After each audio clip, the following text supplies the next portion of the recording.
Qué distinto este pasaje en Génesis capítulo 32. Es un pasaje conocido, ya en algún momento hemos platicado de él, pero creo que vale la pena retomar este pasaje como principio de esta serie de tiempos que vamos a tener de preguntas y respuestas, porque tiene mucho que ver con nosotros y con nuestra vida en Cristo Jesús. La Biblia dice que el Antiguo Testamento es sombra de lo que había de venir en el Nuevo Testamento. No sombra porque sea menos o más oscuro, sino porque no refleja con claridad el plan de lo que Dios tenía pensado en el Nuevo Testamento, y era como un ejemplo de lo que iba a suceder en el Nuevo Testamento. Entonces, el Antiguo Testamento es un buen instrumento para conocer el plan de Dios y para adentrarnos más y más a este plan, al plan que Dios tiene. Domingo pasado hablamos acerca de entrar al reino de Dios. Hablábamos de que como cristianos deberíamos de estar viviendo y disfrutando de las cosas del reino de Dios. Dios estableció su reino y en los cielos, y dijo que nosotros podíamos vivir el reino de Dios en la tierra. El Señor Jesús, cuando enseña el Padre Nuestro, una oración que la iglesia tradicional ha usado mal, porque piensan que por repetirlo es como funciona. En realidad el Padre Nuestro es solamente un ejemplo de cómo deberíamos de orar. No es para repetirlo, es para tomarlo como ejemplo. Y en este ejemplo, el Señor Jesús, que es quien lo da, el Señor Jesús dice que cuando nosotros oremos de esa manera. Que consideremos ese ejemplo que Él nos da para orar de esa manera. Y entre las cosas que enseña el Padre Nuestro es: venga tu reino y hágase tu voluntad, así como en el cielo, se haga también en la tierra. Entonces nosotros oramos y pedimos que sea la voluntad de Dios y pedimos que el reino de Dios venga, cuando el reino de Dios, el Señor Jesús dice que ya el reino está entre nosotros. Así es que no vivimos el reino, no disfrutamos de las cosas del reino de los cielos, porque no lo conocemos. Eso es algo que está explicando el domingo. No voy a tomar ese tema otra vez, pero no conocemos el reino y por eso no participamos de las cosas del reino de Dios, de las bendiciones, de las promesas, de la restauración, de la bendición, de la sanidad, de la prosperidad. Hay muchas cosas en el reino de Dios que no disfrutamos, y no las disfrutamos porque no las conocemos, no porque estén excluidas para nosotros o cerradas para nosotros, sino al contrario, el Señor Jesús nos abrió la oportunidad de entrar al reino para que pudiéramos disfrutar de las cosas del reino. Pero no lo podemos hacer porque no sabemos cómo. Entonces, para poder conocer el reino de Dios, necesitamos ver cómo es el plan de Dios. Cuando Dios hace el plan sobre la humanidad, y cuando Dios empieza a pensar en las cosas que va a hacer con la humanidad, la Biblia nos enseña que Dios no piensa en una persona, Dios piensa en esa persona y en sus generaciones. Cuando Dios piensa en un hombre y toma la vida de una persona, no está pensando solamente en él, está pensando en él y en todas las generaciones que vienen después de él. Por eso cuando Dios alcanza a una persona hoy, en estos tiempos, y la restaura y le cambia su mentalidad y su forma de concebir la vida, y entonces esta persona empieza a conocer el plan y el propósito de Dios, Dios no está trabajando solo en esa persona. Dios está trabajando en esa persona y en sus generaciones, en lo que va a venir después.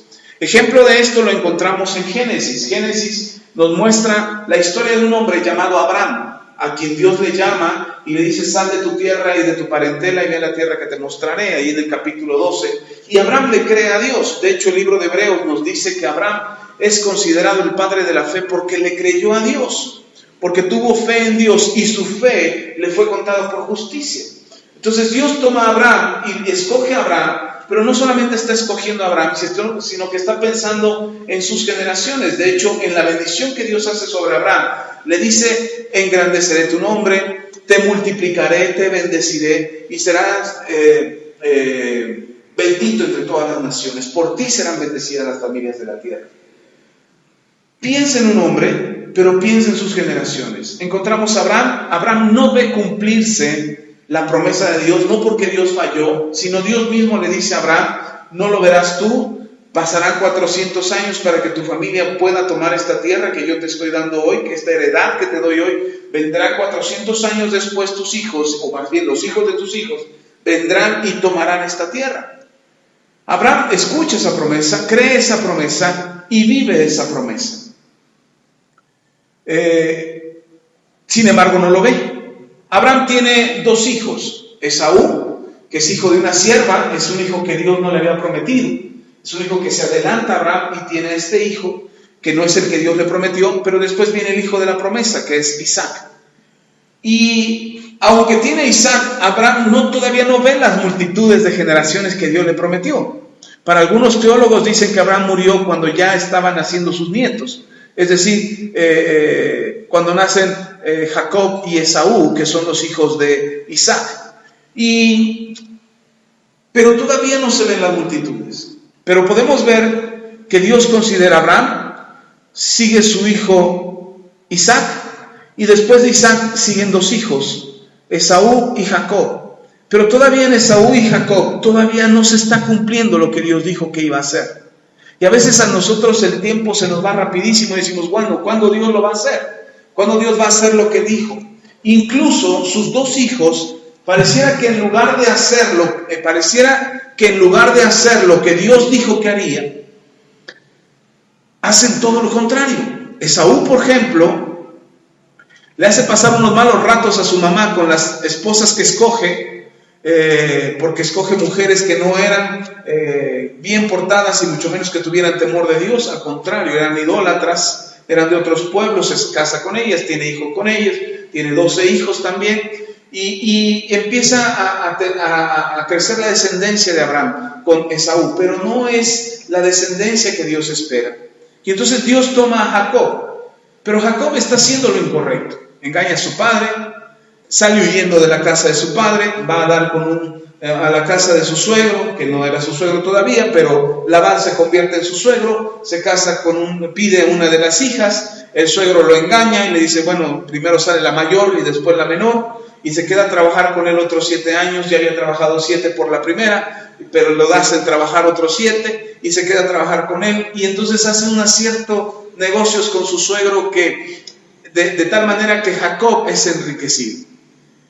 Una historial de Jacob nada grato, no es algo así como para presumir, mira, soy título en engaños y estafas, pero tengo un título o una maestría en estafar al prójimo. No es así como algo que es digno de presumir, pero es Jacob el que va a cumplir la promesa de Dios.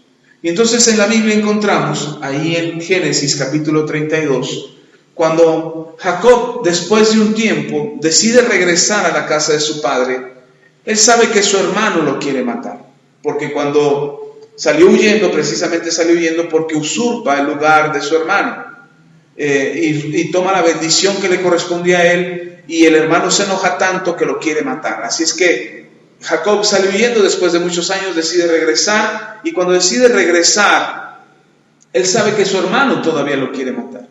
Así es que separa a sus familias en partes y les van a ir avanzando poco a poco. Si mi hermano viene y atrapa a un grupo, los demás corran, huyan, pero pues casi prácticamente dice, vamos a sacrificar alguno de los grupos de lo que estamos armando a la familia.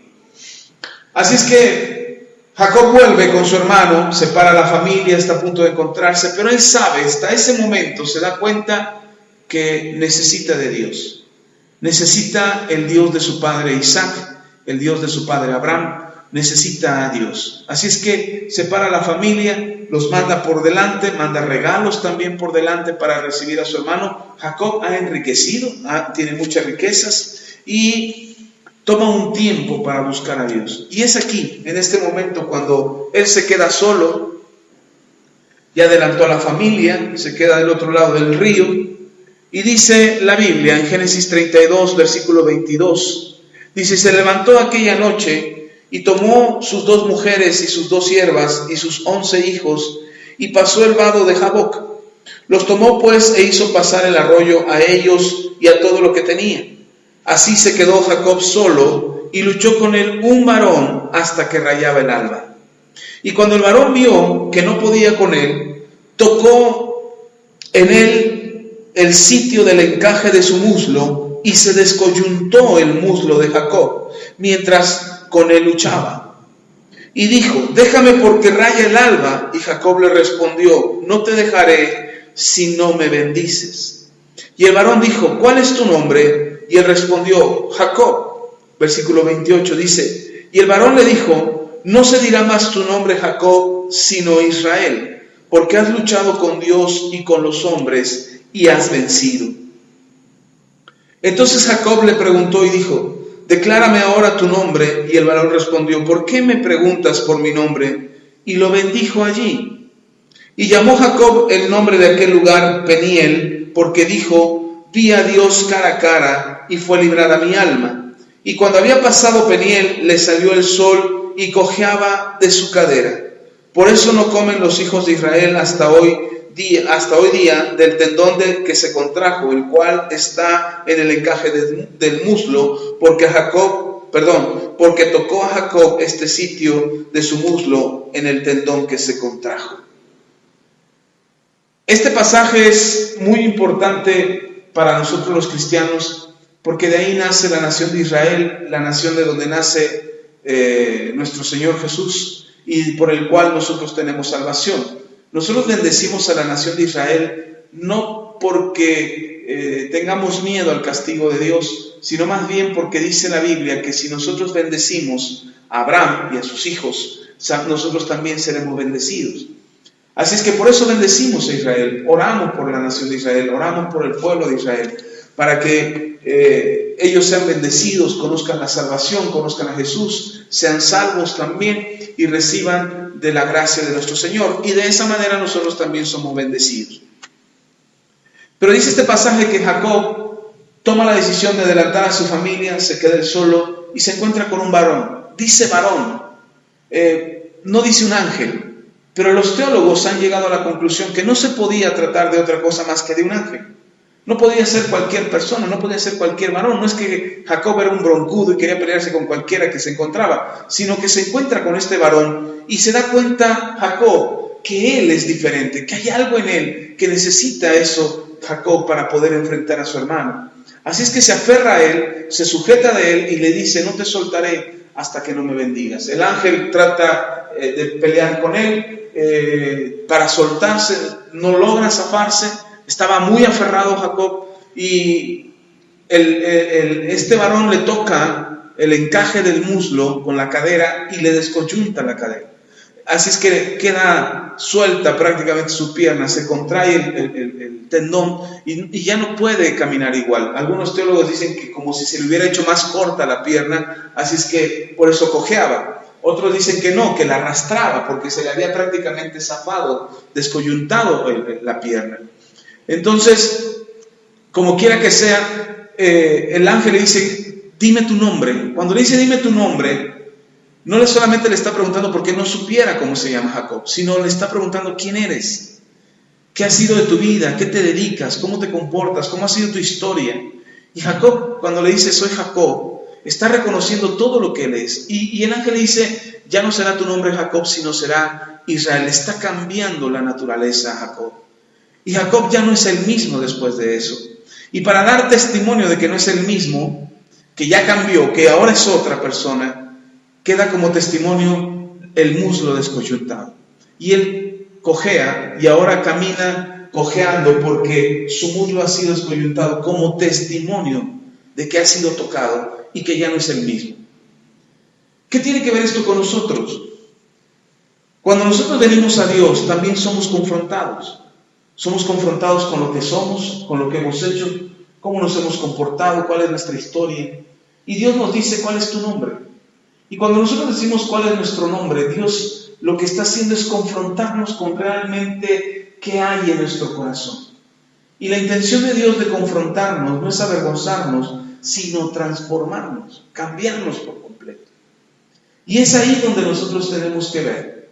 Si nosotros no cambiamos, y no hay testimonio de que hemos cambiado, como en Jacob era su pierna, en nosotros puede ser quizás el vocabulario, la forma de conducirnos, la forma de hablar, la gente con la que nos juntamos, el tipo de hábitos que tenemos, las formas en cómo realizamos nuestras actividades, si lo hacemos con responsabilidad, si somos negligentes, en fin, cualquier cosa que pueda dar testimonio que hemos cambiado. Lamentablemente la mayoría de los cristianos no estamos preocupados por cambiar. Creemos que está bien como somos. Creemos que está bien la manera en cómo vivimos, lo que hacemos, la forma en cómo hablamos. Parece que está bien. Lo único que ha cambiado es que ahora nos llamamos cristianos. Pero no hay un cambio verdadero en nuestras vidas, algo que dé señal de que hemos cambiado. Podemos comenzar nuestras vidas. Dios quiere que recomencemos. Aquí este es el momento de la oportunidad de Jacob de recomenzar su historia. Y se le ocurre levantar un altar ahí y reconoce que ese lugar es un lugar distinto, porque dice, he visto a Dios cara a cara. He peleado con Dios cara a cara. Ese es el momento de cambio de Jacob. Y entonces no podemos pensar que Jacob está peleando con cualquier ángel, con Gabriel, con Miguel o con alguno otro de los ángeles que están en el cielo. Porque si hubiera peleado con un ángel, Jacob no se atrevería a decir, he visto a Dios cara a cara.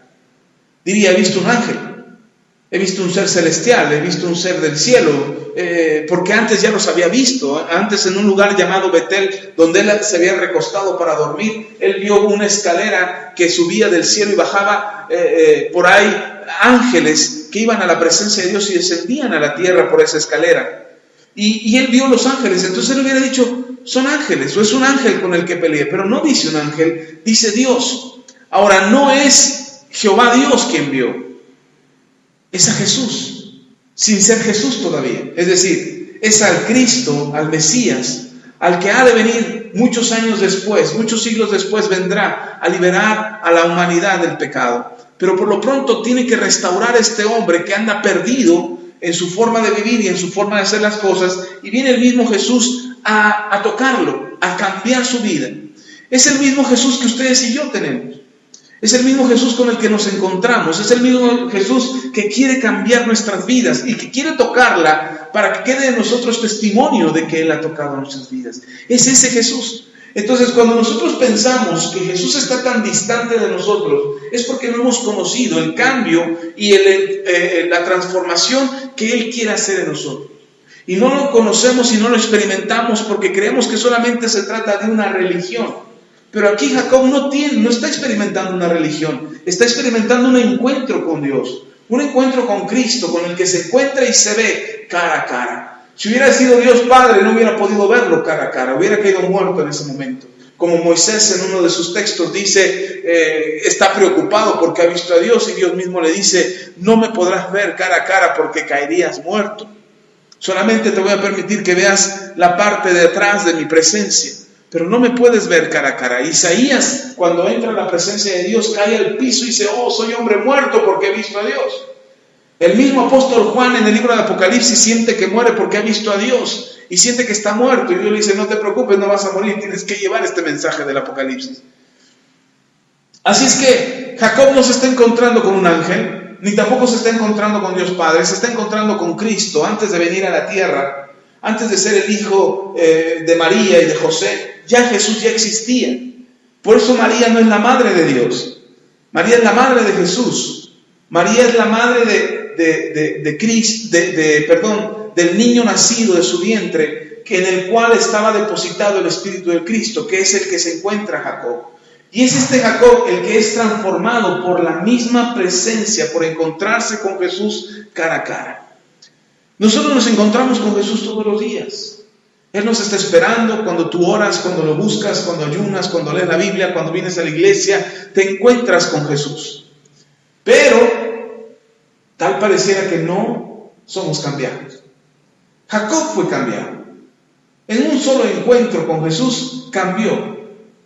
A partir de ese momento, Jacob ya no es Jacob, ahora es Israel. Y no es que Dios tenga que cambiarnos el nombre aquí en la tierra para decir, ya cambié, ya no me llamo Axel y ahora me llamo José de Arimatea, o José de Valle de Chalco. No es cambiarnos el nombre, es cambiar nuestras vidas. Y Jesús se encuentra con nosotros.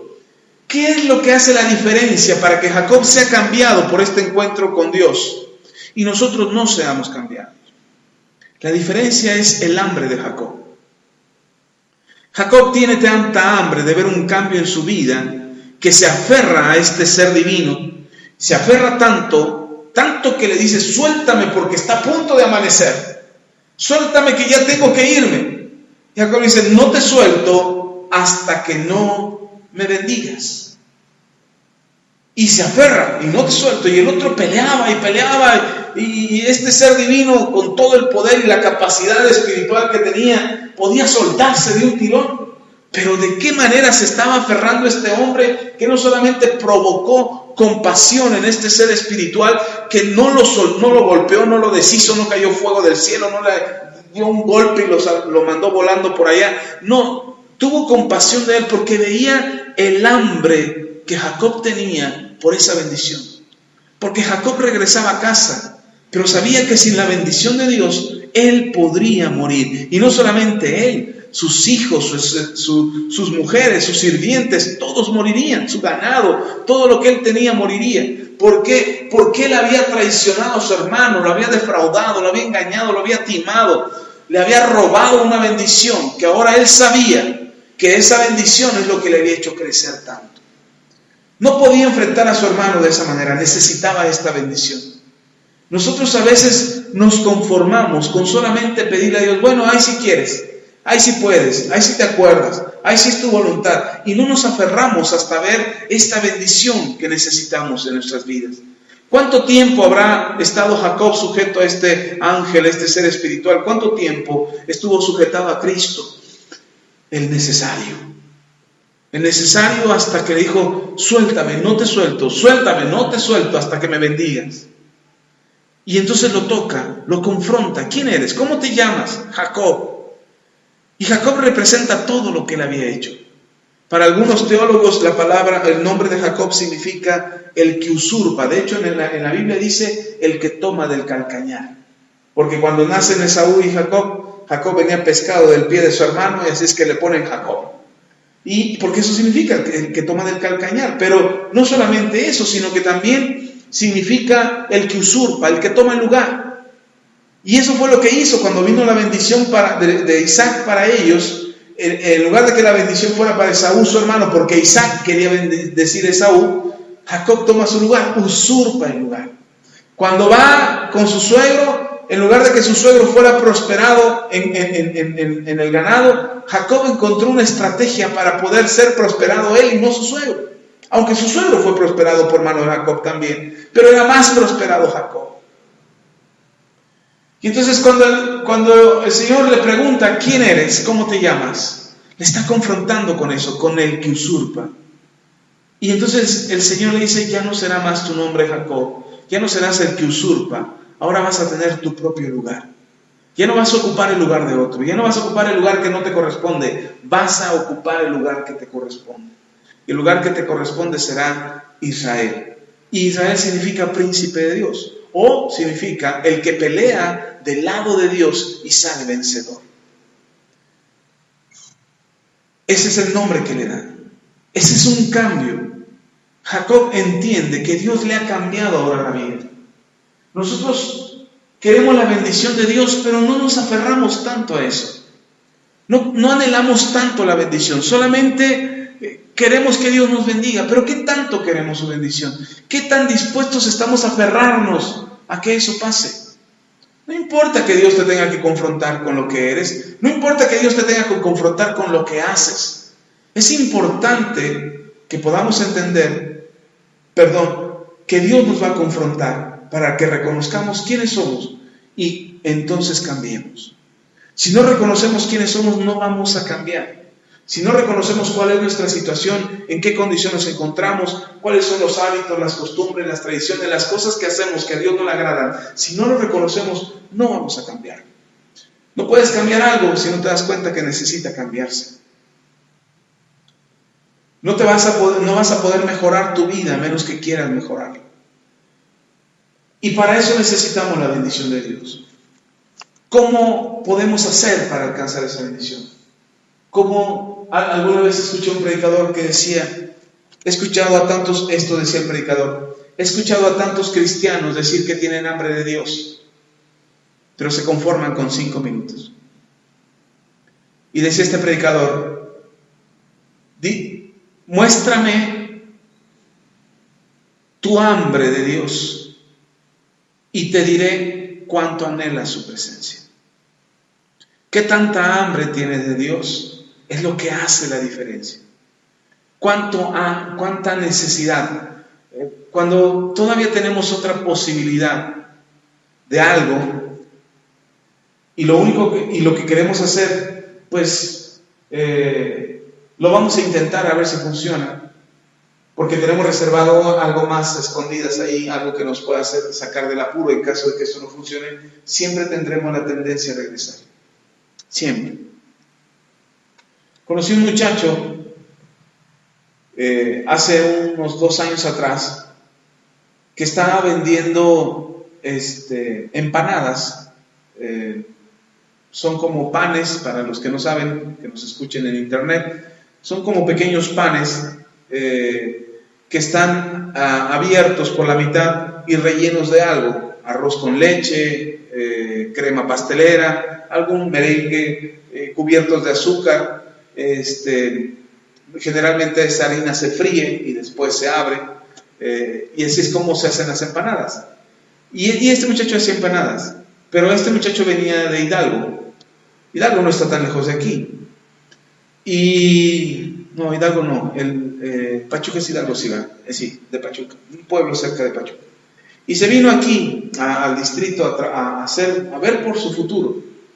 Y me dijo, pues aquí estoy vendiendo empanadas. Y me dice, le digo, ¿y a qué te dedicabas allá? Dice, allá estudiaba, tenía un pequeño negocio. Y le digo, ¿y dejaste todo eso? Sí, dice, porque no quiero vivir ahí. Yo tengo un proyecto de vida, quiero hacer algo más grande. Y digo, ¿y qué hiciste allá con tu casa, con tu negocio? Dice, todo lo vendí.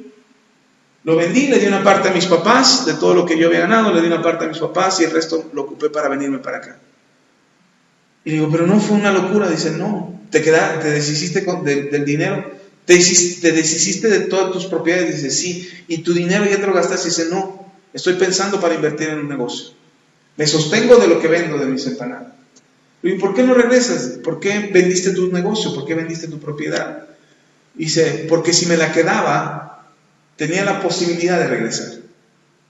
Tenía la posibilidad de volver. Si las cosas no me resultaban aquí, siempre iba a tener la cosquilla de que había una oportunidad allá. Ahorita no tengo nada. Así es que lo único que tengo es lo que puedo hacer aquí.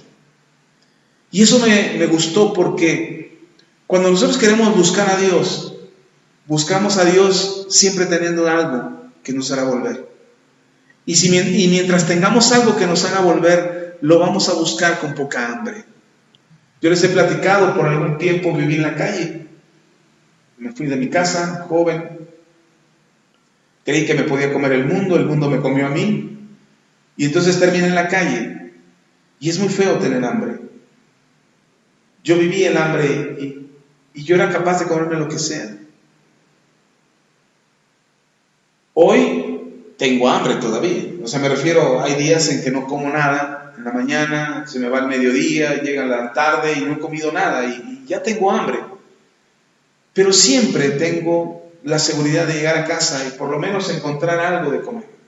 Siempre mi esposa procura tener algo de comer en la casa. Así es que yo sé que aunque no coma nada en la calle y aunque no traiga un peso para comprarme un chicle o unas galletas o algo y no coma nada en la calle, sé que cuando llegue a la casa comeré, porque sé que hay que comer. Pero en aquel tiempo cuando no tenía que comer, yo sabía que si yo me encontraba media torta, media sucia en el bote de basura, yo era capaz de tomar esa torta y comérmela. Y me la comía. Y alguien puede decir, ay, qué asqueroso, ¿por qué no trabajaste? Porque mi mente no estaba en eso, mi mente estaba en otra cosa. No estaba en superarme, yo estaba hundido. Y cuando yo veía un pedazo de torta, quizás en otro tiempo lo hubiera menospreciado, pero en ese momento era mi posibilidad de comer. Y yo sabía que si no tomaba esa torta, quizás mañana no la encontraría. Así es que la tomaba y me la comía. Y era mi comida. Y hoy recuerdo lo que provoca el hambre. El hambre te provoca desesperación, angustia. Te provoca que tu orgullo y tu soberbia se baje. El hambre hace que que te olvides de que tienes vergüenza, que te olvides incluso de que tienes modales, educación. El hambre hace que comas lo que sea. Cuando nosotros buscamos a Dios, el orgullo, la vergüenza, la soberbia, no permite que nosotros nos entreguemos por completo a Dios. Jacob es un hombre rico, muy rico. No tiene necesidad de venir a ver a su hermano. No tiene necesidad. Él pudo haber hecho una ciudad él solo y su familia. Con toda la riqueza que tenía, pudo haber comprado una gran heredad o irse a algún lugar en la tierra y hacer una nación de él y de sus hijos. Pero no lo hizo. Él quería volver a casa porque él sabía muy bien que esa tierra en la que él creció y nació era una tierra bendecida por Dios y que Dios les había prometido a ellos. Así es que quería volver, necesitaba volver, estaba incompleto, le faltaba todavía realizarse. Eso a mí me demuestra que la riqueza no te realiza, no necesariamente. Si no estás completo por dentro, por mucho que tengas, estarás incompleto. Y Jacob regresa y se da cuenta que no puede ser orgulloso, que no puede ser soberbio, que se tiene que humillar. Y se humilla delante de Dios. Y tiene hambre de Dios. Y le dice a Dios, no te suelto hasta que no me bendigas. Y después de que le descoyunta el muslo, sigue aferrado. Después de que lo quebranta, sigue aferrado. Y entonces hay tres cosas que observamos en el caso de Jacob. Primero, necesitas hambre de Dios. Segundo, necesitas humillarte, quitar la soberbia, el orgullo, la vanidad, la vanagloria, todo aquello que te impida aferrarte a Dios. Y tercero,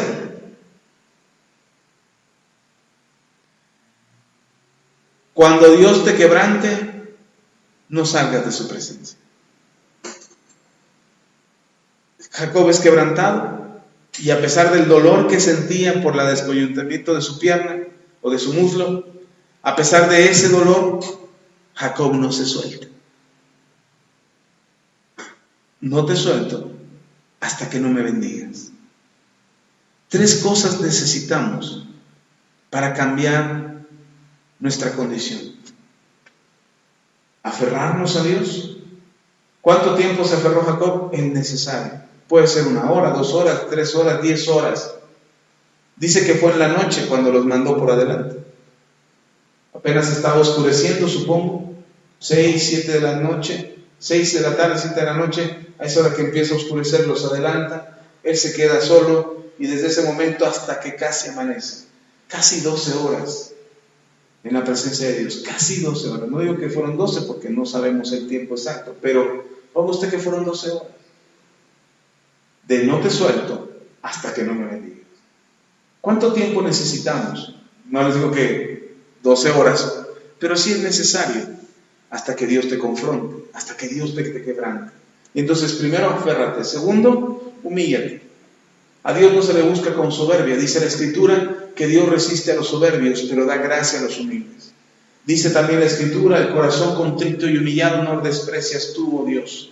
Así es que vale la pena humillarse. Y tercero, tenemos que, aunque nos duela, aunque nos esté doliendo la confrontación que el Señor nos haga, tenemos que permanecer, porque eso es lo que hace el cambio.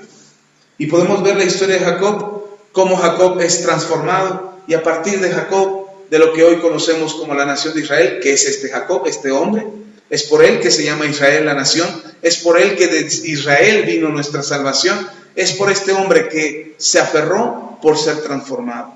Y no solamente cambió la vida de Jacob, cambió la vida de sus generaciones, pudo reconciliarse con su hermano, pudo entrar a la tierra, estar en la tierra prometida, pudo ver la gloria de Dios, pudo ver el testimonio de Dios haciendo que sus generaciones se multiplicaran. Todavía le alcanzó a ver a Jacob, a ver más de 70 en su familia. Al principio eran 12 hijos, después de este momento Jacob alcanza a ver a más de 70 hijos. Bueno, no hijos de él, sino los hijos de sus hijos, ya sus familias hechas. Y Jacob sabe que Dios está cumpliendo la promesa que le hizo a Abraham su padre. Que Dios está cumpliendo lo que le prometió a su abuelo Abraham, que se cumplió en Isaac y que ahora se está cumpliendo en él. Por eso yo digo que podemos ver una diferencia en nuestras vidas, pero necesitamos tener hambre de Dios para que eso pase. Amén. Vamos a orar y vamos a pedirle al Señor que su palabra nos hable, nos instruya, nos enseñe lo que Él tiene para nosotros y que ministre en nuestro corazón, que ministre en nuestro espíritu, que podamos ser entendidos. Vamos a orar. Padre, te damos gracias. Te pido que bendigas esta palabra. Ayuda a mis hermanos a entender y recibir esta palabra para que transforme sus vidas, para que ellos puedan experimentar tu gloria, tu presencia, para que se desate un hambre espiritual en su corazón por ti, para acercarse a ti, para buscarte, que el tiempo no los limite, que el orgullo y la soberbia no se entrometan en sus corazones, para que ellos, a pesar del dolor, del quebrantamiento y de la confrontación, ellos permanezcan aferrados a ti hasta poder ver tu gloria y sus vidas sean transformadas. Ayúdanos, Señor, en el nombre poderoso de Jesús. Hazlo, Señor, en cada uno de nosotros. Derrama de tu gloria en cada uno de nosotros y que podamos experimentar tu presencia. En el nombre de Jesús. Amén.